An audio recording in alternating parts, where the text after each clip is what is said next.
Olá, nessa apresentação vamos falar sobre problemas contextualizados do Enem, a disciplina de Prática Pedagógica 3 e licenciatura, curso de licenciatura em Matemática da UFAL. Os componentes do grupo: Daniel, Gabriel, Hudson, Igor, Matheus, Milane, Tayane e Thiago.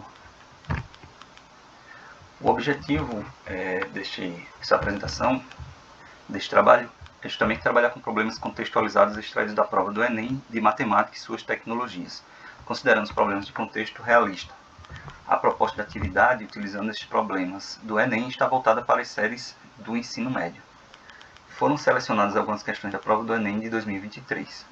Tá? Além disso, a sugestão do professor problematizar os temas, trazendo reportagem de jornal para discuti-lo, tá? Considerando a realidade da sociedade e a contextualização do problema de forma que não fique engessada. Bom, duas competências também são trabalhadas. A competência 1 do ensino médio da BNCC, que fala em utilizar estratégias, conceitos e procedimentos matemáticos para interpretar situações em diversos contextos, sejam atividades cotidianas, sejam fatos das ciências da natureza e humanas, das questões socioeconômicas ou tecnológicas, divulgados por diferentes meios, de modo a contribuir para uma formação geral. E também a competência número 2, que visa propor ou participar de ações para investigar desafios do mundo contemporâneo e tomar decisões éticas e socialmente responsáveis, com base na análise de problemas sociais, como os voltados a situações de saúde, sustentabilidade, das implicações da tecnologia do mundo do trabalho, entre outros, mobilizando e articulando conceitos, procedimentos e linguagens próprios da matemática. Bom, inicialmente nós temos aí o problema número 1, que versa sobre criptomoedas. Tá? O enunciado diz o seguinte: um investidor iniciante observou o gráfico que apresenta a evolução dos valores de duas criptomoedas A e B em relação ao tempo. Durante horas consecutivas, esses valores foram observados em 9 instantes, representados por horas exatas. Em quantos desses instantes a criptomoeda A estava mais valorizada do que a criptomoeda B? Letra A, 3, letra B, 4, letra C, 6, letra D, 7, letra E, 9. Tá? Bom, aí abaixo a gente pode ver uma descrição do gráfico do lado esquerdo e o gráfico propriamente dito do lado direito. Vocês podem ver que no eixo horizontal nós temos os valores da criptomoeda A, de 0 a 7, e no eixo vertical os valores da criptomoeda B, que vão de 0 até 6. Tá? Bom, na descrição do gráfico, a gente tem também a hora, o par ordenado, em que a gente tem o valor da criptomoeda A no lado esquerdo e o valor, após o ponto e vírgula, da criptomoeda B. Tá bem? Bom, vamos à resolução. Inicialmente, a gente pode observar no gráfico os pontos em que no eixo da criptomoeda A os valores são maiores do que no eixo da criptomoeda B. Vocês podem ver aí que no ponto 9 horas, o valor da criptomoeda A é 3, no caso 3 milhares de reais. E o valor da criptomoeda B é aproximadamente 0,5. Então, neste ponto 9 horas, o valor da criptomoeda A ele é maior do que da criptomoeda B. Tá? Seguindo, às 10 horas, nós percebemos que o valor da criptomoeda A é 2 e o da B também é 2. Nas 11 horas, da mesma forma que 10 horas, o valor da criptomoeda A é 4 e o da B também é 4. Às 12 horas, o valor é aproximadamente 5,5 da criptomoeda A e 3 da criptomoeda B, ou seja, o valor da A também é maior. Às 13, nós temos o valor 6 para A e mais ou menos aproximadamente 1,5 para B. Às 14 horas, 3,5 para A, 2 para B. Às 15 horas, 2,5 para A, 4 para B. Neste caso, a criptomoeda B começa a valorizar mais do que e a criptomoeda A começa a se desvalorizar. Às 16 horas, 1 para a criptomoeda A e 5 para B. E às 17, aproximadamente meio, 0,5 para A e 3,5 para B. Desta forma, nós percebemos que os instantes em que a criptomoeda A está mais valorizada seriam às 9 horas, às 14, às 12, às 13 e às 14 horas. Bom, aí a gente pode ver, mais uma vez, por meio da descrição, sem necessariamente visualizar o gráfico, aquilo que a gente já viu lá no gráfico, né? Que às 9 horas o valor de A é maior que B, às 10 e às 11 os valores são iguais, às 12, às 13 e às 14 os valores de A voltam a ser maiores do que B, e às 15, 16 e 17 horas o valor da criptomoeda B é maior do que a de A. Então, a resposta correta dessa questão seria a letra B, são um total de 4 instantes que a criptomoeda A estava mais valorizada do que a criptomoeda B. Bom, posteriormente a gente traz aqui para o aluno uma reportagem retirada da internet, mais especificamente do site da CNN Brasil, explicando sobre alguns riscos que podem ser causados pelos investimentos em criptomoedas, tá? Um deles que a gente destacou aí nos primeiros parágrafos seria a alta volatilidade ou a alteração repentina de valor, né? Em questão de poucas horas. A gente percebeu isso lá no gráfico, né? Em que entre 9 horas da manhã e as 17 horas, o valor da criptomoeda A e B variou rapidamente, né? Outro risco, que é levantado também pela reportagem, está no perigo em perder os ativos por meio de ataque de hackers, né? Uma das orientações que aparece na reportagem é justamente que se evite utilizar redes públicas para realizar transações ou acessos com esse tipo de moeda, tá? Bom, com base nisso, a gente propõe também aos alunos algumas perguntas, tá? Pode fazer essas perguntas inicialmente de um cunho mais para fazer o aluno pensar um pouco sobre a realidade, né, e o risco em se investir em criptomoeda, né? A primeira pergunta poderia ser: você acha que é possível ficar rico rapidamente investindo com criptomoedas ou investindo em criptomoedas? Isso serviria para o aluno discutir, né? Os alunos discutirem um pouco entre eles sobre essa temática, saber pensar realmente se vale a pena investir, se consegue ficar rico, como muito se propagandeia na internet, né, sobre isso, e ver o que é que os alunos acham sobre isso, se vale a pena ou não. Uma segunda pergunta seria a seguinte: suponha que duas pessoas investiram o mesmo valor às 9 horas nas criptomoedas citadas no problema 1 anterior, tá? Alguma delas obteve lucro ou teve prejuízo? Qual ou quais delas?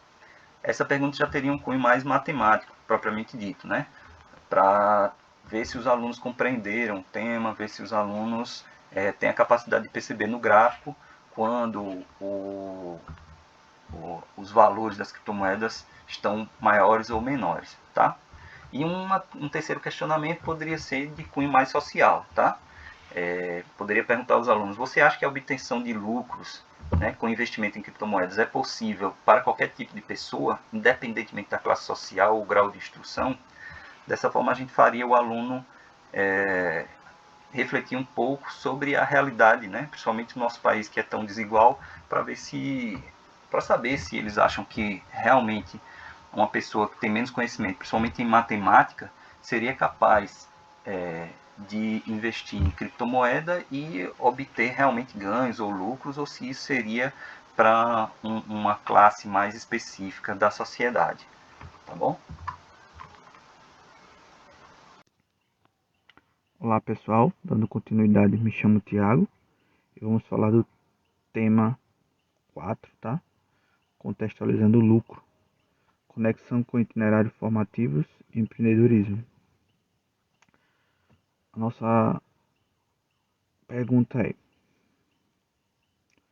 um pescador tem um custo fixo diário de R$ 900 em combustível, isca, manutenção de seu barco e outras pequenas despesas. Ele vende cada quilograma de peixe por R$ 5. Sua meta é obter um lucro mínimo de R$ 800 por dia. Sozinho, ele consegue ao final de um dia de trabalho pescar 180 kg de peixe, o que é suficiente apenas para cobrir o custo fixo diário. Portanto, precisa contratar ajudantes, pagando para cada um R$ 250 por dia de trabalho. Além desse valor, 4% da receita obtida pela venda do peixe é repartida igualmente entre os ajudantes. Considerando o tamanho do seu barco, ele pode contratar até 5 ajudantes. Ele sabe que com um ajudante, a pesca diária é de 300 kg e que a partir do segundo ajudante contratado aumenta em 5 kg a quantidade de peixe pescada por ajudante em um dia de trabalho. A quantidade mínima de ajudantes que esse pescador precisa contratar para conseguir o lucro diário pretendido é... Temos as opções 1, 2, 3, 4 e 5, certo? Vamos para a resolução do problema. A gente tem que verificar as informações, né?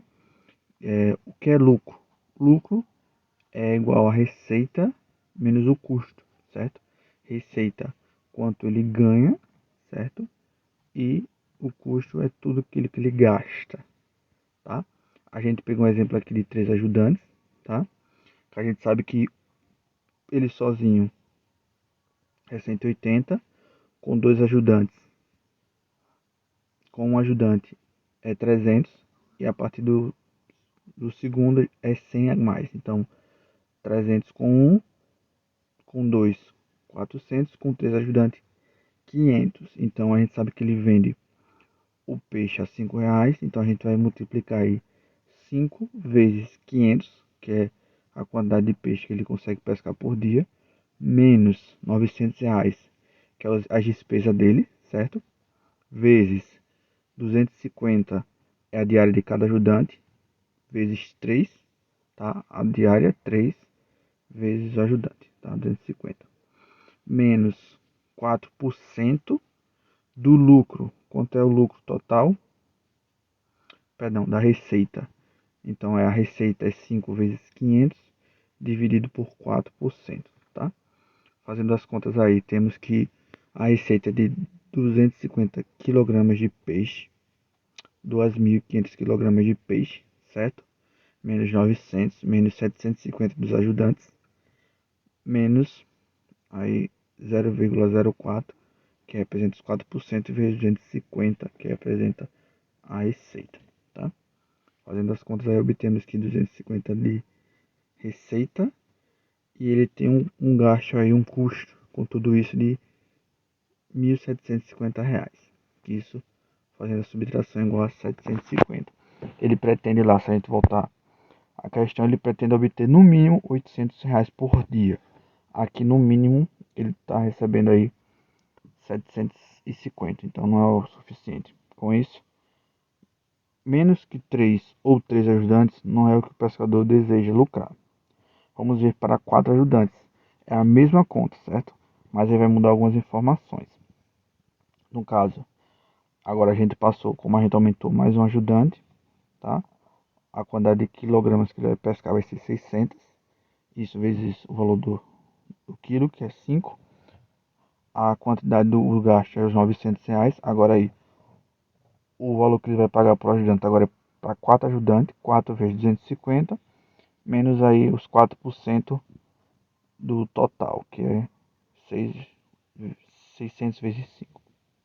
Temos aí que agora ele tem um lucro, uma receita de R$ 300, certo? Menos os 900 dos gastos, 1.000 de ajudante e 120 de lucro que ele obteve, que ele divide para os ajudantes, certo? Fazendo as contas aí, que temos que 3.000 menos 2.020, isso é igual a 980. Com isso, a quantidade mínima que o pescador deseja contratar é de 4 ajudantes. A resposta aqui, letra D, certo? Passando aí dos 800 que ele deseja e tendo um pouquinho mais aí do que ele deseja com 4 ajudantes. Aqui, artigo de jornais que fale sobre o lucro na indústria pesqueira e o papel do Centro Pesqueiro de Maceió e o que pode ser usado para debater o tema. Aqui tem uma reportagem de 11 de 6 de 2017, certo? Apesar da burocracia atrasar a safra, pescadores estimam lucro com a tainha superiores aos anos de 2016. E temos aqui, o prefeito inaugura centro de pesqueiro de Maceió nesta segunda-feira. Essa reportagem é de 2022. Tá? A gente pode debater esse tema aí, certo? Sobre a importância do centro pesqueiro, certo? De Maceió. E aí tem essa palavra interessante aí, burocracia, atrasar, né? Então seria a dificuldade que tem, né, as empresas de conseguir ter mais lucro e mais despesas, né? Questionamentos propostos sobre a reportagem de jornal para encadear com os problemas resolvidos, estimulando o pensamento crítico. A gente pode pensar assim, qual a importância de investir na área de trabalho. A receita dos pescadores é suficiente para atender suas necessidades e sustentar suas famílias de forma digna. Os investimentos no centro pesqueiros até hoje atendeu e atende a demanda dos trabalhadores local e dos compradores finais. E qual a importância de saber o lucro e a receita e o gasto? São perguntas aí que a gente pode fazer e debater bastante sobre o tema e sobre o anunciado que a gente resolveu junto.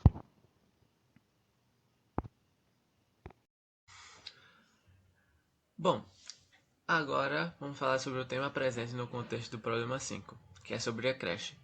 Em janeiro do ano passado, a direção de uma fábrica abriu uma creche para os filhos de seus funcionários, com 10 salas, cada uma com uma capacidade para atender 10 crianças a cada ano. As vagas são sorteadas entre os filhos dos funcionários inscritos, enquanto os não contemplados pelo sorteio formam uma lista de espera. No ano passado, a lista de espera teve 400 nomes, e neste ano esse número cresceu 10%. A diferença da fábrica realizou uma pesquisa. A direção realizou uma pesquisa e constatou que a lista de espera para o próximo ano terá a mesma quantidade de nomes da lista de espera deste ano. Decidiu então que ao longo desse ano novas salas para a creche, também com capacidade de atendimento para 10 cada, de modo que o número de nomes da lista de espera no próximo ano seja 25% menor que deste ano. E o número mínimo de salas que devem ser construídas é... Bom, vamos à resolução. Bom, observe que no ano de 2023, que seria o ano passado, a lista de espera teve 400 nomes e, neste ano, esse número cresceu 10%, o que representa 40 nomes a mais, já que 10% de 400 é igual a 40, que somados ao número prévio, 400 mais 40 dá um total de 440 nomes. A direção da fábrica, ao realizar uma pesquisa interna, constatou que a lista de espera para o ano de 2025 terá a mesma quantidade de nomes. Isso quer dizer que manterá os 440 nomes. Para tentar diminuir a espera dos funcionários por este benefício, decidiu construir, ao longo do ano de 2023, novas salas para a creche, com capacidade de atendimento para quantas crianças? 10 cada, de modo que o número de nomes na lista de espera seja 25% menor. Então, fazendo aqui uma porcentagem básica, 25% de 440 é 110. Bom, e sabendo que as salas só comportam 10 alunos, pega-se o número de alunos que devem ser acomodados em salas para que a empresa cumpra a diminuição de 20% da lista de espera, que conforme o meu cálculo acima representa 110 alunos, que dividido por 10 é igual a 11 salas. Então a resposta seria a letra B, 11 salas. Bom, agora vamos vou mostrar aqui um artigo do jornal que fala sobre a importância das vagas em creche e que pode ser utilizado para debater o tema. Bom, eu peguei aqui uma reportagem do jornal Nexo, onde a matéria fala sobre o que? Assistência à educação e evolução do papel das creches. Bom, aqui é só um artigo, vocês podem olhar aí depois, pesquisar, que é um artigo bem interessante. E baseando-se nele, eu tive alguns questionamentos. Que seria, como as creches surgiram no Brasil e como sua função evoluiu ao longo do tempo? Quais foram os principais momentos históricos que influenciaram nesse desenvolvimento das creches? além de servirem como locais de cuidado para os filhos dos trabalhadores. De que outras maneiras essas creches impactam? Quais são as garantias legais que colocam o atendimento das crianças em creches como um dever do Estado? Qual é o principal desafio? Como as creches são financiadas no Brasil e qual é o papel da sociedade civil e das famílias neste contexto das creches? Bom, esses são os questionamentos que, a partir desse artigo que eu li, eu achei que seria uma boa ideia criar um debate sobre. Bom, falamos agora sobre o problema 6, que é sobre transporte solicitado via aplicativo. Uma empresa de transporte faz regularmente um levantamento do número de viagens realizadas durante o dia, por todos os 160 motoristas cadastrados em seu aplicativo. Em um certo dia, foi gerado um relatório, por meio de um gráfico de barras, no qual se relaciona a quantidade de motoristas com a quantidade de viagens realizadas até aquele instante do dia, comparando os valores da média, da mediana e da moda da distribuição das quantidades de viagens realizadas pelos motoristas cadastrados nessa empresa. Obtém-se o que? A mediana, aqui são as alternativas, aqui embaixo, e aqui do lado são as relações que eu acabei de falar no texto. Bom, agora vamos à resolução. O gráfico da questão faz uma relação entre o número de motoristas e a quantidade de viagens que fizeram, ou seja, aqui temos o número de viagens, do lado aqui temos o número de motoristas. Bom, a média, sendo representada pela soma de todas as viagens, divididos pelo número dos motoristas. Então podemos afirmar aqui o seguinte, que o valor esperado é de quanto? Fazendo aqui a média, né, vamos chegar no valor de 4,15. Bom, e a moda, por sua vez, é dado o número que aparece com maior frequência no grupo, que neste caso é o número de 3 viagens com 55 motoristas. Por fim, a mediana é o número que aparece no meio da ordem. Como se tem 160 motoristas no total, não tendo um meio exato, soma-se os valores da posição 80 e 81, que estão nas 4 viagens. Por isso, a mediana é o 4, certo? Então, a gente concluiu que no final a moda é menor que a mediana e é menor que a média. Então, é só sobre o que? A alternativa E. Bom, então a gente finaliza a resolução do problema 6. Aqui tem um artigo de jornal que fala sobre questões trabalhistas de motoristas de aplicativos no Brasil. Que eu peguei aqui o jornal Jornal Já, que fala sobre a regulamentação do trabalho dos motoristas de aplicativo. Bom, aqui são os questionamentos que eu tive, né, ao ler esse artigo. Que são quais os pontos mais polêmicos dessa proposta? O que o governo quer dizer com autonomia com direitos? É o fim da Uber no Brasil? E quais são as regras de regulamentação dos motoristas de aplicativo? Uber, em 99, vão reconhecer o vínculo trabalhista com motoristas? Esses são alguns questionamentos que eu tive ao ler esse artigo.